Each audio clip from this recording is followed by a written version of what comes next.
Hey guys, Ryan here for Bender Wins. Hope everyone's doing well today. Here with your daily free picks. All right, I hope everyone had a great weekend, guys. We managed to go through the weekend, Friday, Saturday, Sunday, and everybody won. Yesterday, we did lose a little bit because we won the Raiders game outright. So hopefully you guys did a little bit of sprinkling on the dogs.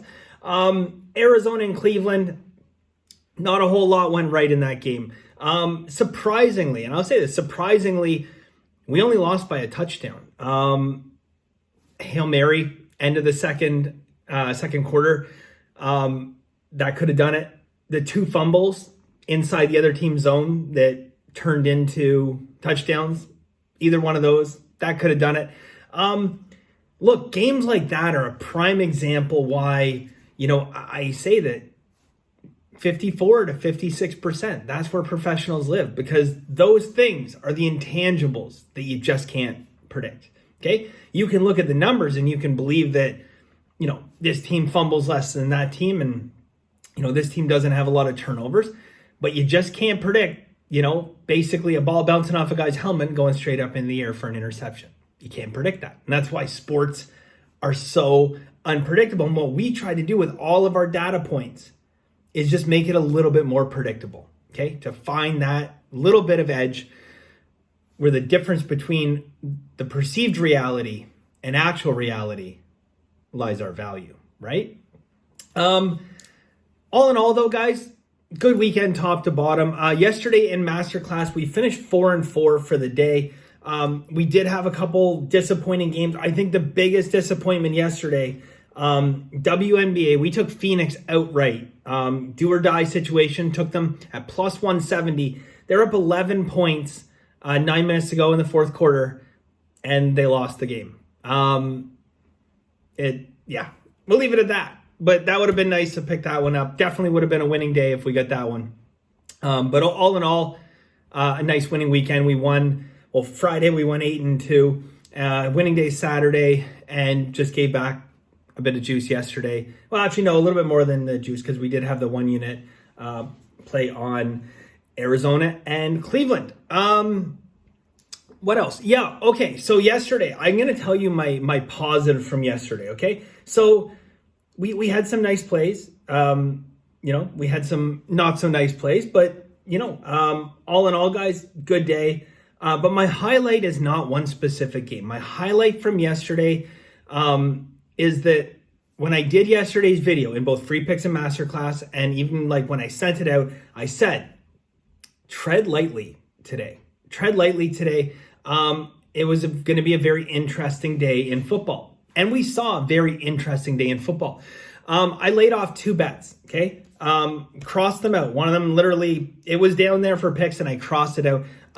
That was Detroit first half +3. Yeah, +3. Laid off. Didn't take it. Okay. The next one, New York Giants. Every sharp was on the Giants, guys. I mean, go back and look at the steam on the Giants. Giants, nonstop. And you know what? I wanted to just ride the coattails and chase the steam, right? But I mean, that's not really what we do. We want to form our own independent decisions. And at the end of the day, I just couldn't get there. So I laid off. And then I go through all the other games. And I told you guys in the video straight up, there's going to be some wonky stuff going on. And the morning, from a public perspective, you couldn't get much better than that, right? The favorite won every single game in the morning. Yesterday was what we call addition by subtraction, okay? We saved ourselves units. We basically had a break-even day, down a unit, okay? It could have been a bloodbath. It really could have been bad. If we went heavy yesterday, we dropped a lot of our plays down to half a unit. And I apologize when I say, guys, I love Sunday football. I want to like I said, degen out of control and have 1,000 plays on it. That's not what we do though, right? We're about finding the value. And yesterday was a prime example where come Monday morning, when we're sitting here today, are we not happy that we had a light card?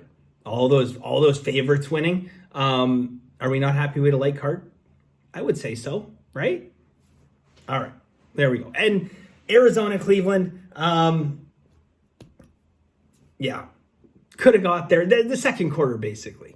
I mean, look at the second quarter, and that was it. It was three things that happened, actually really four things that happened, that interesting pass interference call where there was no pass interference that set them up. That would have been fourth down. That set them up for a touchdown. Two fumbles in the other team's end, both leading to touchdowns, and then a Hail Mary at the end. Get rid of one of those, we got ourselves a winner, right? So it is what it is, on to today, right? All right, guys, here's what I got for you. I have a hockey play, and then I have a football play for you guys. In masterclass, I have 5 hockey plays, and tomorrow is going to be a busy hockey day. I'm already finding value for tomorrow. It's going to be a busy hockey day tomorrow, I can tell you that. 5 hockey plays today, Major League Baseball play, and then I have an NFL player prop as well for tonight. All right, so starting off, guys, we are going to go 1 unit on the NHL Grand Salami under 23.5, minus 104. So it's a little bit of a dog, okay? Minus 104, a little bit of an underdog here. I like the play. Now, I'm sure some of you are saying, what the hell is the Grand Salami? Fair enough. Okay, guys, the Grand Salami, it's offered at most books. What you're doing is you're betting the total of all the games for the day. It's a collective, okay? So we want the total amount of goals scored in the 4 NHL games today to be under 23.5. Okay, we only got to pay minus 104, so the favorite is a lean towards the over in this. I do like the under. Pluses and minuses to Grand Salami, okay? Grand Salami, it allows you to encompass a number of games, obviously, if you believe that there's some value on a certain way, like, same thing available in the NFL, right? If you think, or baseball, you think there's really good pitching matchups and you think a lot of these games are going to be under and you want to protect yourself against just, a few drifting over, you can bet the old Grand Salami, right? You're betting it all in one. Downside, okay, we'll talk about the downside. One game can ruin your day. You can be spot on 3 of the games. It could be 2-1 games, and then you get the 6-5 back and forth and adios, right?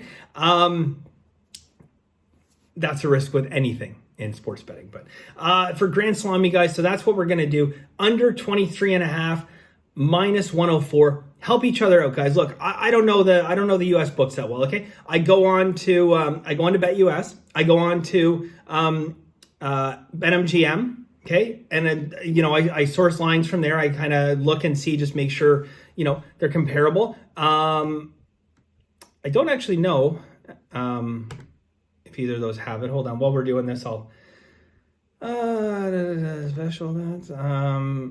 Sorry, I should have looked at this beforehand. I don't know.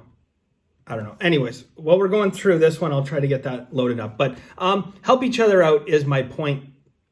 I don't even know how to navigate around here. Okay, help each other out, okay? If you guys have it at your book, post it in the comment section down below. Let people know where they can bet this. All right, but it's a pretty popular bet. I mean, they have it in every sport, right? So Grand Salami, under 23.5 goals. Next, guys, we are going to do a half unit play. Buffalo Bills money line, minus 250. To me, guys, this is just one where not going to really overthink it, okay? You have a great team against a good team, questionable good team. And I'm going to tell you why questionably in a second. Now, here is the thing, okay? Here's the thing. My prediction, okay? My best analysis of this game, power ratings, everything. I do not have Tennessee as high as a lot of other people. And I'll tell you why in a minute. Buffalo wins this 71 to 75%, okay? So a little less, 2 exactly 3 out of 4 times, okay? Means they will lose, call it 25 to 30% of the time. Now, here's the interesting thing, okay? We got to pay minus 250. At 71%, the true value we should be paying is minus 245. So now you would think that's not value. That's a break-even proposition. That's like, we'd actually, if they won 71% over long term, we'd lose just the tiniest little bit. However, at 75%, it's minus 300 is what the true line should be. And that's 50 points of value. And I really believe that deep down, they win this 3 out of 4 times, okay? I'm gonna go through and just break down the game just a little bit more for you guys. I don't want to go more than a half unit. My belief is that the higher end of this is true, 74, 75%. Okay. It's a line of, minus 285, minus 300. That's what I believe should be the true line. Okay. And I'm comfortable with that. And I look at it as like the downside here. If it's 71%, it's more or less a break-even proposition. And I'm willing to risk just that little bit of small loss, that little leakage of juice. I'm willing to risk that to take the fact that I believe it's a high end at 50 points of value. Buffalo has put up 35 or more points in the last 4 weeks. They got the number 1 ranked defense in the league. The big difference on paper here is the Tennessee defense. Okay, the Tennessee defense is 22nd ranked overall. Now let's take into account that they are 22nd ranked overall. They played the Jags, lost to the Jets, the Colts, the Seahawks, and they got annihilated by the Cards. Okay, have they faced the same might that the Bills have to have their defensive numbers? I mean, they went up against the Chiefs. They played some pretty solid teams, right? Same thing. My real question about this Tennessee offense. Yeah, fine. You get it done versus the Jags. You lost to the Jets, but at least you put up 24 points. Seahawks, you didn't. Cards, you did nothing against them. Nothing. How are they against the number 1 ranked defense in the league? Okay. We're about to find out. But I believe that 3 out of 4 games that Buffalo wins. Okay. And that gives us value. That gives us value, guys, that Buffalo can beat Tennessee in 2 ways. Okay. Their defense can beat them. Okay. And that's assuming this unbelievable offense doesn't crush it. Now, look, offense wise, they're pretty close, right? They're pretty close. But now I look at like the defense these 2 teams have played against, and I say, well, I got to give the edge to Buffalo as well. And yeah, you got to factor in, okay, fine, Tennessee's at home, obviously a factor. I don't know that it's going to slow Buffalo down. 3 out of 4. We'll go half a unit, guys. Again, in case I'm on the lower end of my projections. And yeah. That's what we're going to do there. Another fun little play, guys. I sprinkle. Normally with these, I just go 5% of a unit. I actually went 10% of a unit. I went 1/10 of a unit on this because I thought it was pretty interesting. First touchdown of the game, Dawson Knox is 11-1. Okay, 11-1. He's been being utilized more and more lately. And again, this is such a long shot. Pray. I don't even know what the true value is on this. My heart believes that there is positive EV on this. I can't even say for sure, but 11-1, I'm going to take a shot on Dawson Knox, score the first touchdown of the game, get in tight. He's a big target for them, right? I mean, he's come on like gangbuster. He's been reliable. You know what? You want to get targets in the end zone, bring them in, and that's what he's done. So Allen won't be afraid to go to him. Okay, Knox, first touchdown of the game. That's not an official pick, by the way. That's just, I did a little 10% of a unit sprinkle if you want something fun. Yeah. So anyways, guys, that's it for today. Again, benderwins.com. If you're interested in the full card, it's $99 a month. I got 5 hockey plays, baseball, and I have an NFL player prop as well for you guys today. All right. That is it for us today. Thank you guys very much. I really appreciate it. And as always, guys, have a very lucky day and bye for now.